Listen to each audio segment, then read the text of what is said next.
Now, Moody, I saw Moody working out yesterday, and he's been the forgotten guy in this entire equation. As we talk Pajimski and Kuminga, where does Moses Moody land? Where does Moses Moody stand? Now, Anthony Slater, as you mentioned yesterday, he joined us right here on the Morning Roast on 95.7 Game Insider, and to discuss that, hey, D'Anthony Melton may start.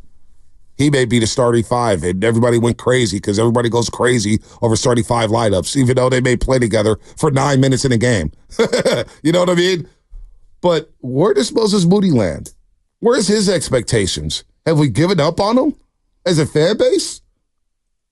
Where we at with Moses Moody, Shasky? I don't know if I've given up on him. It just feels like the organization has made him more of an afterthought than a forefront player. And I think that I'm going off of like what they've said and then the playing time and reading between the tea leaves. It feels like to me he's got to go out and absolutely dominate and earn a spot on this team because like they're guard heavy. And if you just ask me right now, is Steve Kerr going to look down that bench and is he going to go GP2 or Moses Moody? I think he's going GP2 over Moses Moody.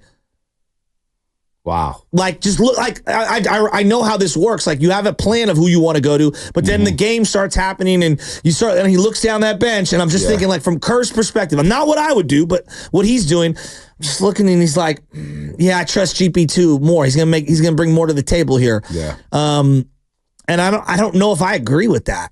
Well, whether it's GP2 Moody, the trade talks are still circulating. It's cooled down on marketing, but the Warriors are remaining patient. Steve Kerr did join Willard and Dibs yesterday. He joined Willard and Dibs yesterday, and he was discussing, the trades, and they asked him about the trades. Where here is what Steve Kerr had to say about the trade talks. There's very few players in the league who are not talked about in trade discussions. Steph Curry is not being discussed in trade talks. Everybody else is, if you went down the list of NBA teams, the Lakers probably not talking to anybody about LeBron. Everybody's got maybe one or two guys who they're off the table. So the vast majority of the NBA, the players are constantly, going to be discussed in trade talks because everyone's trying to do the same thing, which is improve their team. So improving the team, right? Improving the team. Go ahead. Well, yeah, my big takeaway was, and no, he didn't bring up Anthony Davis when talking about the Lakers. Right. The LeBrons, excuse me. But when he referenced everybody's on the table, he didn't bring up Draymond Green. Didn't bring him up? What does that mean? Well, I find it hard to believe that they are shopping Draymond No, Green. He's just basically saying that, look, everybody's going to be discussing trade talks except the big dogs. No, except the big dogs. Except Steph is what he said.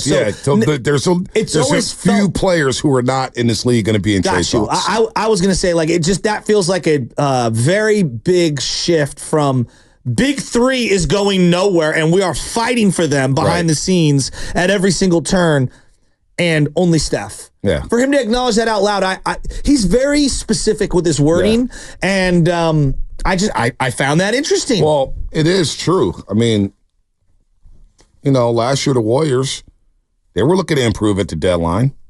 They were looking to improve, and all options were on the table. All options. Would that be shocking? A Draymond trade? No, it wouldn't be. I don't think it would be.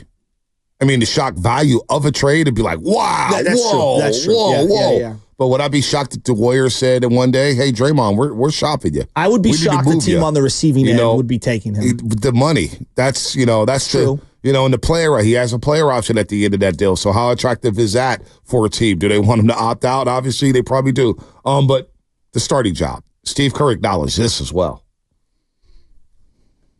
So I'm excited about having all these young guys and new additions who are, when you're talking about JK and Moses, Brandon, Trace, now the three new players, that's 7 really talented players, really good players. And, other than Steph and Draymond, I don't know that anybody has a position set yet. So it's going to be an exciting camp. Competition's great for everybody. And we have a new set of players, brand new, really, and with the 3 new guys. And if you look at it over the last couple of years, our roster is dramatically different than it's been for the bulk of my 10 years here. So a lot to learn about these guys, a lot to experiment with. And as I said, jobs available. So it's exciting. Jobs are available in training camp, folks. So You heard that from the head coach right here on 95.7 The Game with Willard and Dibs. Steve Kerr. 3 open starting jobs available. Nobody's submitted at the 5 spot or next to Draymond Green. Nobody's 3 open spots. So that means Andrew Wiggins is not guaranteed a starting spot. It means Jonathan Kuminga is not guaranteed a starting spot. It means Pods, Moody, DeAnthony Melton, Buddy Hield, Kyle, Steph and Dre. And the rest, let's play. Let's go. Let's go. I like that, actually. On this team, coming off a 10th place finish in the Western Conference, the best man win in training camp. Well, I do believe that, when you're looking at the young players, Kuminga in particular, when he clearly responds to being a starter. I feel like that's been pretty well documented. When he starts, he just feels a little more comfortable, and I feel like he finds himself. Now, I know there are numbers in some directions saying that Steph Curry actually doesn't play as well with Kuminga in certain lineups when they start. I think they have to make a decision on Kuminga. Just this offseason, they need to say either we're going to start him and he's going to be a 30-minute guy at these 2 positions or 1 position or not. And I think if they go back and forth and they're oscillating between Wiggins and Kuminga, I think they're going to get frustrated with that. And I don't think you're going to get the best out of either guy. I like clearly defined roles. And the other thing I keep coming back to is like... Would you like them defined during training camp or before training camp? I think before would be. You want to do it before training camp. You want them coming in and training camp. Something. I just think that it would be nice to have things carved out, and at least have an idea of where you want to go. Now things change. I think they had an idea that Looney was going to be a much bigger factor last year, and they had to pivot from that. Like Trayce Jackson-Davis and Draymond, I can't unsee how good they were defensively together. So I have a hard time thinking they're not going to go back down that rabbit hole. So then now I've got a 5 in Trayce Jackson-Davis. I've got a 4 in Draymond. Right. And then I come down to a 3 and a 2. Are you going to go Steph, Wiggins, Kuminga? Or some combination of them at the wing? Or are you going to go Steph, Pods, Wiggins, Steph, Pod, Kuminga? Well, it sounds like we're going to... Steph, Melton, Kuminga, Steph, Melton, Wiggins. We're going to find all this out in training camp, and I like that. I like that. I like the fact that we're going to see competition in training camp for these starting spots. Because during the season, when you don't have a lot of practice time, you can't start practicing against each other. In practice, you could see who's the elite of the elite, right, on your team. You could see, okay, this guy definitely wants a job. He deserves a lot more minutes. He's one of our best players on the court right now. I like this aspect of coming into training camp. Bring the game. Bring your game. May the best man win his job. May the best man win minutes on this basketball team. So I do like it now. But on the flip side, there are practice players and there's guys, there's practice players and there's game players, right? Some guys play better in the game than they do in practice. That is a thing. So you got to be careful with that. But what if you and this is the thing, I think it's a delicate tightrope here with Andrew Wiggins. You head into the year, he stays on the team after the whole offseason that he had, after the last 2 seasons essentially that he's had. And let's say he doesn't end up in that starting lineup. And now, he's a little disengaged. And we know that he can have a tough time finding his own rhythm within any game, even when he starts. And now you got a guy with multiple years left on his contract, making $24 million, coming off the bench. He's almost more untradeable if you're not playing him. I feel like I just think this Andrew Wiggins thing needs to be settled, and they need to make a decision on whether he's here or he's not. And then is it Kuminga or him, or are they going to play alongside each other? I think for everyone's sake, they need to figure that out. Well, they're going to figure it out in training camp. They're going to figure it out in training camp. What if Wiggins comes back and looks like that 18-point-per-game scorer from a couple seasons ago? I'd be surprised. And he's playing at the point of attack defensively, and he's defended people left and right. That's the one thing here, too, with this team being small. You're small on the backcourt with GP2, Steph, Pods, and DeAnthony Melton. You need somebody who's going to pick up full court or pick up in the half court and say, I'm going to shut the water off, and I'm going to defend a guy, whether it's Luka, whether it's Jamal Murray, or some of these elite guards we see in the Western Conference. Before we just give up on Andrew Wiggins, and I get it. I get why people are down on him. But damn, his defense individually is still pretty good. Still pretty damn good. And if you lose him, how are you going to look defensively? I don't know here, but Steve Kerr did touch on Kuminga's offseason with Willard and Dibs. Here's what Kerr had to say. With JK, we love the strides he's taken.